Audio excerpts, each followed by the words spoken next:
आपको क्या लग रहा है कि बिग बॉस के घर में पहुंच गए? जी हाँ, हम गांव जब पहुंचते हैं तो हमारा घर बिग बॉस के घर से कम नहीं होता है। सामान इधर पड़ा कहीं उधर पड़ा, कि किसी को कहीं जाना है तो एक सामान निकाले दूसरा वैसे ही छोड़ देते हैं। तो इसी तरह कुछ होता है जब हम कंटिन्यू वहाँ पे रहने लगेंगे, थोड़ा और व्यवस्थित कर लेंगे तब हो जाएगा। वैसे इसके पहले ऐसी ही हालत रहेगी, ऊपर से बारिश आ जाए तो और माशाल्लाह और कमाल हो जाता है। और ये हमारे कान्हा जी यहाँ पे विराजमान हैं, इनका भी कमरा बन गया हमारे भगवान का। बस अभी प्लस्तर वलस्तर बाकी है, वो हो जाएगा फिर और सारे काम होंगे। प्लस्तर ऐसे गांव में हो रहे हैं, लेकिन अगले बारी हम जाएंगे तो पूरा घर का टूर कराने की कोशिश करेंगे, तो फिर जगह हो जाएगी, मतलब प्लस्तर हो जाएगा, अच्छे से सारी सुविधाएं हो जाएंगी। आई होप आपको वीडियो पसंद आए तो please like share comment subscribe कीजिएगा। और आगे हमारे ससुर जी पढ़ रहे हैं रामायण, तो राम नाम लेते हैं। भलन भल निज निज कर तूती रहत तुझ जग लोक विभूति सुधा सुधा कर सुर सर साधु भरल अनल फल मन सर व्याधु गुण गुण जानत सब कोई जो जय भाव नीक ते सोई। संस्कृत समझ में आती है, अवधि अवधि बहुत गाने वाली चीजें हो जाती है। भले और बुरे सभी अपने अपने कर्मों के अनुसार यश और अभयश रूपी विभूत प्राप्त करते हैं। संसार में सभी अमृत चंद्रमा गंगा जी साधु तथा विष अग्नि कर्म नशा कलयुग के पापों की नदी और व्याध के गुणों को अवगुण से परिचित है। फिर भी जिसे जो प्रिय लगे वही अच्छा है।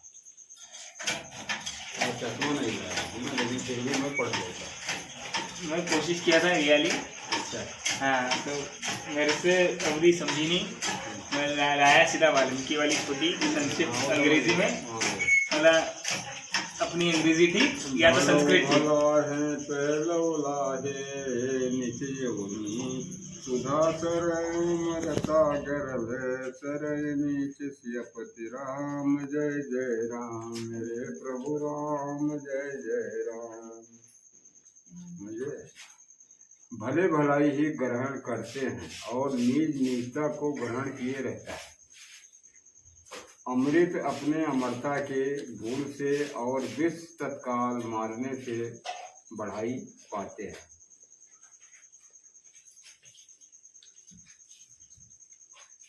खल अगय गुण साध गुण गाहा उभो अपार उदित अवगाहा कहते कुछ गुण दोष बखाने संग्र त्याग न बिन पहचाने।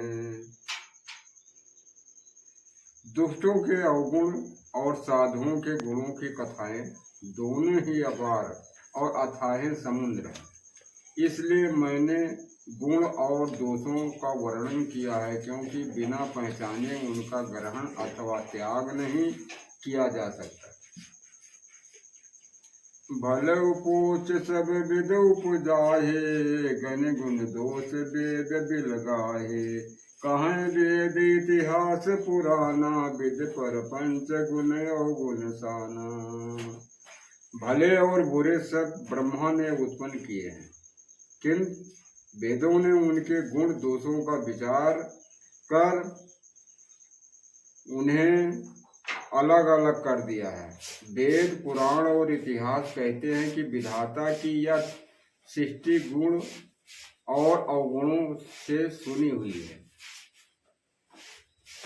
बना रही है आप बोलते तो नासा मार मारो महादेव गवासा चरग चरग अनुराग विरागा निगम गम गुण दोष विभागा। दुख सुख पाप पुण्य दिन रात साधु असाधु सुजात सुजात दानव देवता ऊंच नीच अमृत विष जीवन मृत माया ब्रह्मा जी ईश्वर संपद दरिद्रता रंक राजा काशी मगध गंगा करम नाश मारवाड़ मालवा ब्रह्मांड कसाई स्वर्ग नरक अनुराग वैराग आदि वेद शास्त्रों ने इन सभी के गुण दोषों को विभाजित कर दिया है।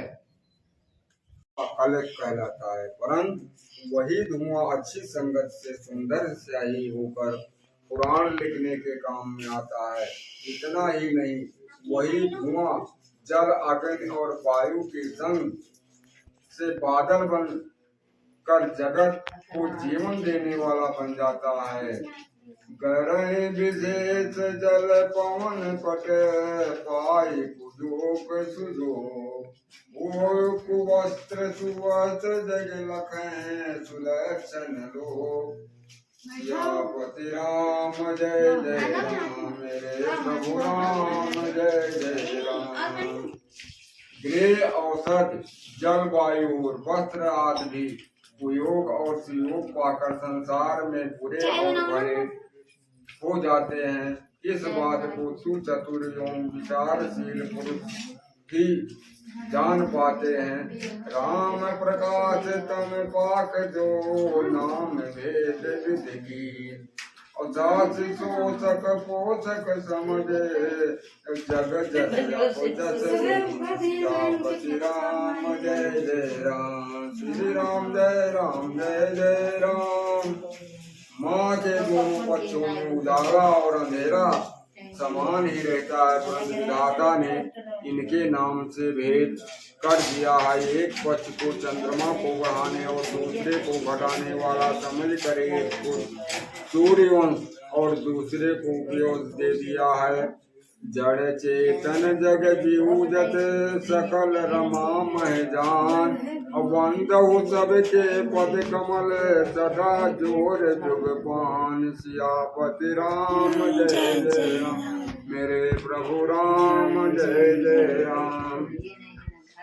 जड़ चेतन संसार में जितने जीव हैं, मैं उन सबका राम मह जान कर उनके चरण कमलों को दोनों हाथ जोड़कर प्रणाम करता हूँ। देव धनुज नर नाग खग प्रेत पितर गरदब, बंधु किन्नर रजनीचर, कृपा करो सब। सियापति राम जय जय राम, मेरे प्रभु राम जय जय राम। और मंगल करने वाला है तथा जिसके भगवान शिव पार्वती सहित सदियों जपते रहते हैं। भनत विचित्र सुख कृत जो, राम नाम बिन सोहु न सोहु। विबुध बंधनी सब भांति सवारी, सोए न बसन बिना बर नारी। अच्छे कवि द्वारा रची गई अनूठी कविता भी श्री राम के नाम बिना शोभा नहीं पाती। बिल्कुल वैसे ही जैसे चंद्रमुख वाली सजी संवारी सुंदर नारी वस्त्रों के बिना शोभा नहीं देती। सब गुण रहित कुकब कृत बानी, राम नाम जस अंकत जानी। सादर कहो सुनो बदताही, मद कर सरस संत गुणकारी। जय सिया राम जय सिया राम, मंगल भवन मंगल हारी। द्रवम सुदशरथ बिहारी, जय सिया राम मेरे प्रभु राम जय सिया राम।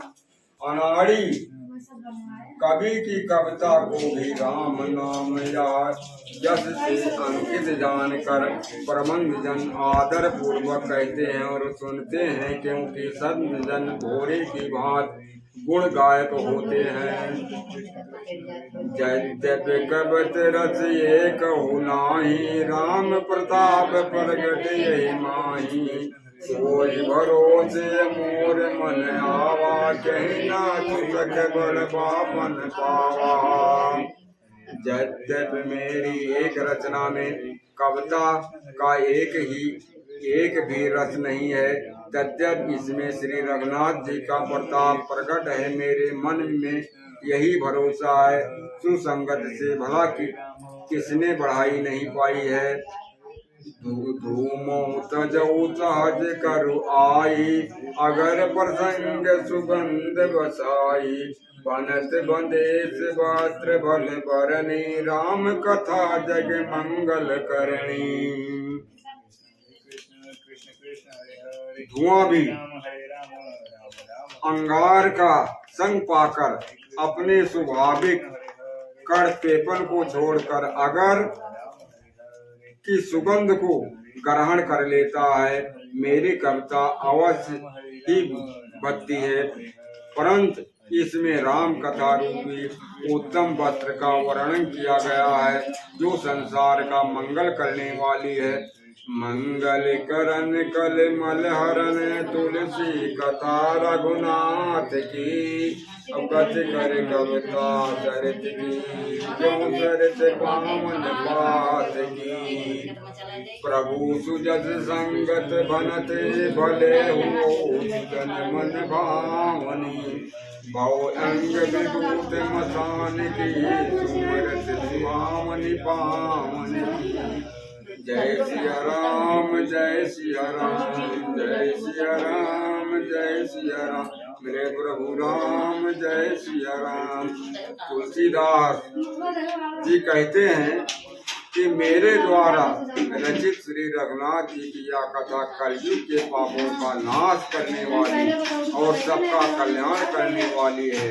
मेरी इसी भक्ति कविता रूपी नदी की चाल पवित्र गंगा जी की चाल की भांत टेढ़ी है।